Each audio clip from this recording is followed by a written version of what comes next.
Welcome to Season 3 of Stories from the Shadows. I'm Rodell, and for this season, I'll be reading Brood of the Witch Queen by Sax Rohmer.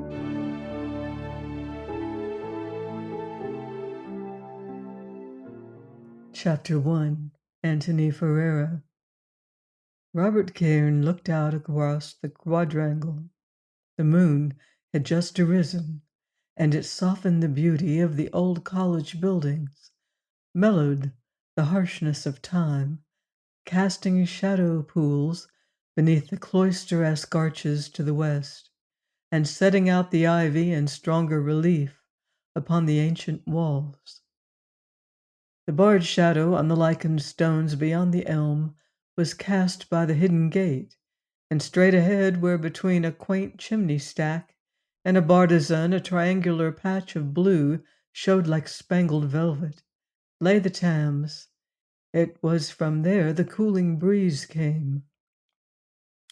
But Cairn's gaze was set upon a window almost directly ahead, and west below the chimneys. Within the room to which it belonged, a lambent light played. Cairn turned to his companion, a ruddy and athletic-looking man, somewhat bovine in type, who at the moment was busily tracing out sections on a human skull and checking his calculations from Ross's diseases of the nervous system. "Syme," he said, "what does Ferrara always have fire in his rooms for at this time of the year?" Syme glanced up irritably at the speaker. Cairn was a tall, thin Scotsman, clean-shaven, square-jawed, and with the crisp light hair and grey eyes, which often bespeak unusual virility. "Aren't you going to do any work?" he inquired pathetically. "I thought you'd come to give me a hand with my basal ganglia. I shall go down on that, and there you've been stuck staring out of the window." "Wilson in the end house has got a most unusual brain," said Cairn with apparent irrelevance. "Has he?" snapped Syme. "Yes, in a bottle. His governor's is at Bart's. He sent it up yesterday. You ought to see it." "Nobody will ever want to put your brain in a bottle," predicted the scowling Syme, and resumed his studies. Cairn relighted his pipe, staring across the quadrangle again, then, "You've never been in Ferrara's rooms, have you?" he inquired. Followed a muffled curse crash, and the skull went rolling across the floor. "Look here, Cairn," cried Syme. "I've only got a week or so now, and my nervous system is frantically rocky. I shall go all to pieces on my nervous system. If you want to talk, go ahead. When you've finished, I can begin work." "Righto," said Cairn calmly, and tossed his pouch across. "I want to talk to you about Ferrara." "Go ahead, then. What is the matter with Ferrara?" "Well," replied Cairn, "he's queer." "That's no news," said Syme, filling his pipe. "We all know he's a queer chap, but he's popular with the women. He'd make a fortune as a nerve specialist." "He doesn't have to. He inherits a fortune when Sir Michael dies." "There's a pretty cousin, too, isn't there?" inquired Syme slyly. "There is," replied Cairn. "Of course," he continued, "my governor and Sir Michael are bosom friends, and although I've never seen much of young Ferrara, at the same time, I've got nothing against him, but—" He hesitated. "Spit it out," urged Syme, watching him oddly. "Well, it's silly, I suppose, but what does he want with a fire on a blazing night like this?" Syme stared. "Perhaps he's a throwback," he suggested lightly. "The Ferraras, although they're counted Scotch, aren't they? Must have been Italian originally." "Spanish," corrected Cairn. "They date from the son of Andrea Ferrara, the sword maker, who was a Spaniard. Caesar Ferrara came with the Armada in 1588, an armorer. His ship was wrecked up in the Bay of Tobermory, and he got ashore and stopped." Married a Scotch lassie? Exactly. But the genealogy of the family doesn't account for Antony's habits. What habits? Well, look. Karen waved in the direction of the open window. What does he do in the dark all night with a fire going? Influenza? Nonsense. You've never been in his rooms, have you? No, very few men have, but as I said before, he's popular with the women. What do you mean? I mean there have been complaints. Any other man would have been sent down. You think he has influence? Influence of some sort, undoubtedly. Well, I can see you have serious doubts about the man, as I have myself, so I can unburden my mind. You recall that sudden thunderstorm on Thursday? Rather, quite upset me for work. I was out in it. I was lying in a punt in the backwater, you know, our backwater. Lazy dog. To tell you the truth, I was trying to make up my mind whether I should abandon Bones and take the post on the planet which has been offered me. Pills for the pen, Harley for fleet. Did you decide? Not then. Something happened which quite changed my line of reflection. The room was becoming cloudy with tobacco smoke. It was delightfully still, Karen resumed. A water rat rose within a foot of me, and a kingfisher was busy on a twig almost at my elbow. Twilight was just creeping along, and I could hear nothing but faint creakings of sculls from the river and sometimes the drip of a punt pole. I thought the river seemed to become suddenly deserted. It grew quite abnormally quiet and abnormally dark. But I was so deep in reflection that it never occurred to me to move. Then a flotilla of swans came round the bend with Apollo. You know Apollo, the king swan, at their head. By this time it had grown tremendously dark, but it never occurred to me to ask myself why. The swans, gliding along so noiselessly, might have been phantoms. A hush, a perfect hush settled down. Syme, that hush was the prelude to a strange thing, an unholy thing. Karen rose excitedly and strode across to the table, kicking the skull out of his way. It was the storm gathering, snapped Syme. It was something else gathering. Listen! It had got yet darker, but for some inexplicable reason, although I must have heard the thunder muttering, I couldn't take my eyes off the swans. Then it happened. The thing I came here to tell you about. I must tell somebody. The thing I am not going to forget in a hurry. He began to knock out the ash from his pipe. Go on, directed Syme tersely. The big swan, Apollo, was within 10 feet of me. He swam in open water clear of the others. No living thing touched him, suddenly uttering a cry that chilled my very blood, a cry that I never heard from a swan in my life. He rose in the air, his huge wings extended, like a tortured phantom. Syme, I can never forget it. 6 feet clear of the water. The uncanny wail became a stifled hiss, and sending up a perfect fountain of water, I was deluged. The poor old king swan fell, beat the surface with his wings, and was still. Well, the other swans glided off like ghosts. Several heavy raindrops pattered on the leaves above. I admit I was scared. Apollo lay with one wing right in the punt. I was standing up. I had jumped up to my feet when the thing occurred. I stooped and touched the wing. The bird was quite dead. Syme, I pulled the swan's head out of the water, and his neck was broken. No fewer than 3 vertebrae fractured. A cloud of tobacco smoke was wafted towards the open window. It isn't 1 in a million who could wring the neck of a bird like Apollo Syme, but it was done before my eyes, without the visible agency of God or man. As I dropped him and took the pole, the storm burst. A clap of thunder spoke with the voice of 1,000 cannon, and I pulled for bare life from that haunted backwater.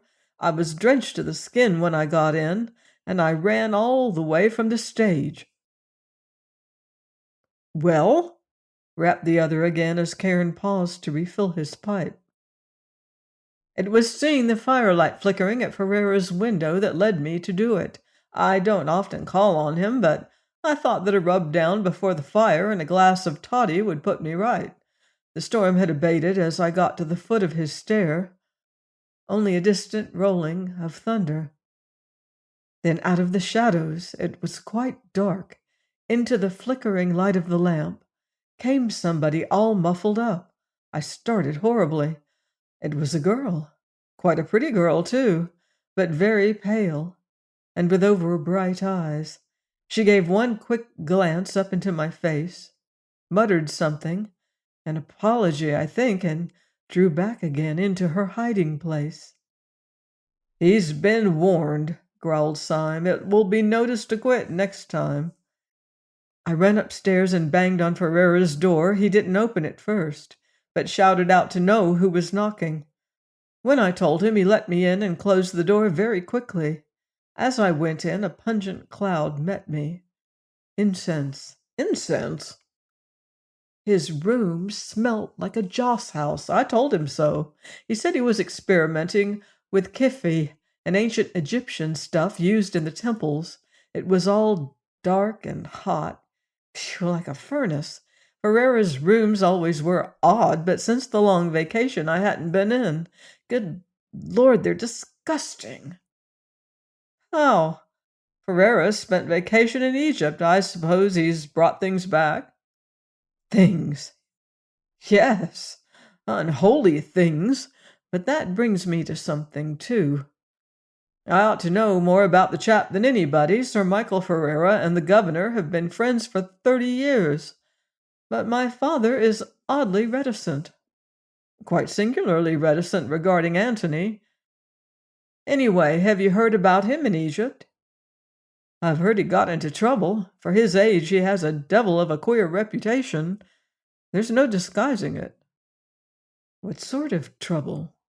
"I've no idea. Nobody seems to know, but I heard from young Ashby that Ferrara was asked to leave." "There's some tale about Kitchener." "By Kitchener, Ashby says, but I don't believe it." Well, Ferrara lighted a lamp, an elaborate silver thing, and I found myself in a kind of nightmare museum. There was an unwrapped mummy there, the mummy of a woman. I can't possibly describe it. He had pictures, too. Photographs. I shan't try to tell you what they represented. I'm not thin-skinned, but there are some subjects that no man anxious to avoid bedlam would willingly investigate. On the table by the lamp stood a number of objects such as I had never seen in my life before, evidently of great age. He swept them into a cupboard before I had time to look long. Then he went off to get a bath towel, slippers, and so forth. As he passed the fire, he threw something in. A hissing tongue of flame leapt up and died down again. "What did he throw in?" "I am not absolutely certain, so I won't say what I think it was at the moment." Then he began to help me shed my saturated flannels, and he set a kettle on the fire and so forth. You know the personal charm of the man, but there was an unpleasant sense of something, what shall I say, sinister. Herrera's ivory face was more pale than usual, and he conveyed the idea that he was chewed up, exhausted. Beads of perspiration were on his forehead. "Heat of his rooms?" "No," said Cairn shortly, "it wasn't that. I had a rub down and borrowed some slacks. Ferrara brewed grog and pretended to make me welcome. Now I come to something which I can't forget. It may be a mere coincidence, but he has a number of photographs in his rooms, good ones, which he has taken himself. I'm not speaking now of the monstrosities, the outrages. I mean views and girls, particularly girls, while standing on a queer little easel, right under the lamp, was a fine picture of Apollo the Swan, lord of the backwater. Syme stared dully through the smoke haze. It gave me a sort of shock, continued Cairn. It made me think harder than ever of the thing he had thrown in the fire. Then in his photographic zenana was a picture of a girl whom I am almost sure was the one I had met at the bottom of the stair. Another was of Myra Duquesne. His cousin? Yes, I felt like tearing it from the wall. In fact, the moment I saw it, I stood up to go. I wanted to run to my rooms and strip the man's clothes off my back. It was a struggle to be civil any longer. Syme, if you had seen that swan die. Syme walked over to the window. I have a glimmering of your monstrous suspicions, he said slowly. The last man to be kicked out of an English varsity for this sort of thing, so far as I know, was Dr. D of St. John's, Cambridge, and that's going back to the 16th century. I know. It's utterly preposterous, of course, but I had to confide in somebody. I'll shift off now, Syme. Syme nodded, staring from the open window. As Cairn was about to close the outer door, Cairn, cried Syme, since you are now a man of letters and leisure, you might drop in and borrow Wilson's brains for me. All right, shouted Cairn. Down on the quadrangle he stood for a moment reflecting. Then, acting upon a sudden resolution, he strode over towards the gate and ascended Ferrara's stair. For some time he knocked at the door in vain, but he persisted in his clamoring, arousing the ancient echoes. Finally the door was opened. Antony Ferrara faced him. He wore a silver-gray dressing gown, trimmed with white swansdown, above which his ivory throat rose statuesque. The almond-shaped eyes, black as night, gleamed strangely beneath the low, smooth brow. The lank black hair appeared lusterless by comparison. His lips were very red. In his whole appearance there was something repellently effeminate. "Can I come in?" demanded Cairn abruptly. "Is it something important?" Ferrara's voice was husky but not unmusical. "Why, are you busy?" "Well, Ferrara smiled oddly. "Oh, a visitor," snapped Cairn. "Not at all." "Accounts for your delay in opening," said Cairn, and turned on his heel. "Mistook me for the proctor in person, I suppose. Good night." Ferrara made no reply, but although he never once glanced back, Cairn knew that Ferrara, leaning over the rail above, was looking after him. It was as though elemental heat were beating down upon his head. Join me next time on Stories from the Shadows for more supernatural adventure in Brood of the Witch Queen by Sax Rohmer. Until then, I wouldn't blame you if you leave the lights on.